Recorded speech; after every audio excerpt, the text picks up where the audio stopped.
Welcome to the hottest movie review on the internet today, the A-List Review.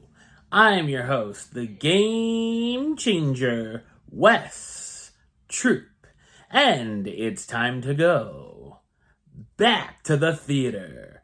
And it is the latest take on a certain feline comic strip star that is from my childhood and the childhood of many. So let's hope they don't screw this up. My review of the 2024 family comedy, The Garfield Movie, coming up now.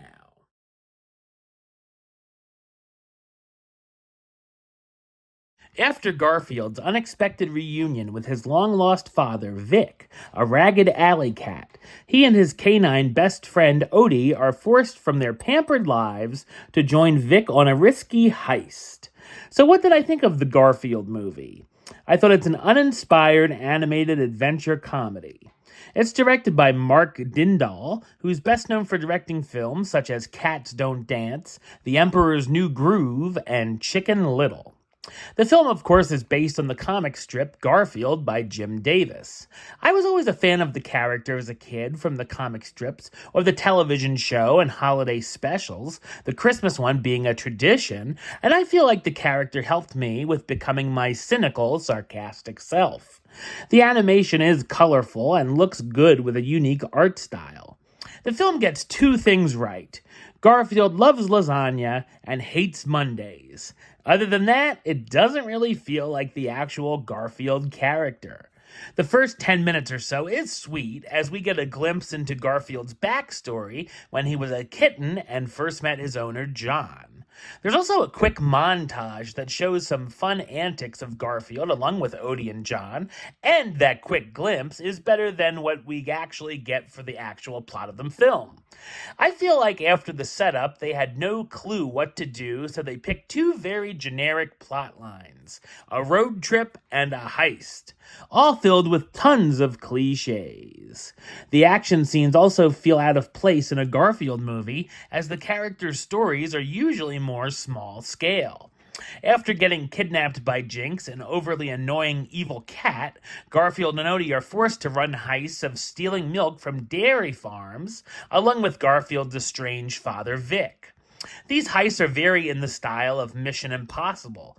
There's an action scene on a train, and Garfield even looks at the audience and name drops Tom Cruise. The characters also get help from a bull voiced by Ving Rhames to really hammer home the point.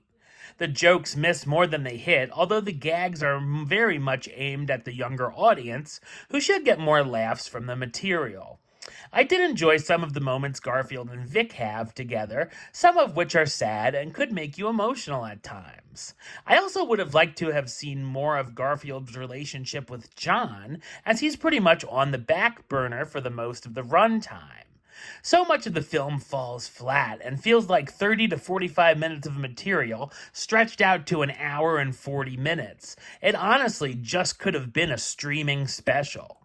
There's also a lot of product placement here for being an animated film, including Walmart and Olive Garden, and the way it's done is cringeworthy. There was a lot of audible groans when it was announced that Chris Pratt would be voicing Garfield, the sarcastic and lazy orange tabby cat, because he has some weird sort of monopoly or blackmail over the voice acting industry, and he doesn't really bring anything special other than his star power named to the role. It sounds like something anyone off the street could do. Also in the voice cast, Samuel L. Jackson as Vic, Garfield's biological and estranged father, Hannah Waddingham as Jinx, the villainous Persian cat, Nicholas Hoult as John Arbuckle, Garfield and Odie's owner, and Harvey Guillen as Odie, the yellow beagle and Garfield's best friend. The Garfield movie has a few sincere moments, basically at the start and ending, but feels too much like a cheap cash grab, and is more like an adventure of a generic animated cat than the character we know and love.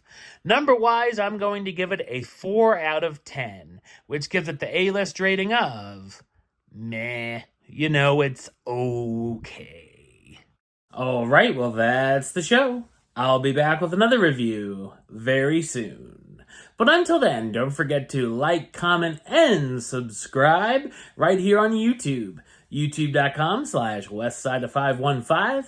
Like the show on Facebook, facebook.com/westtroopaylist.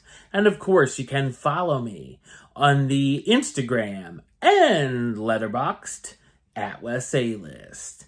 Until next time, Troop out.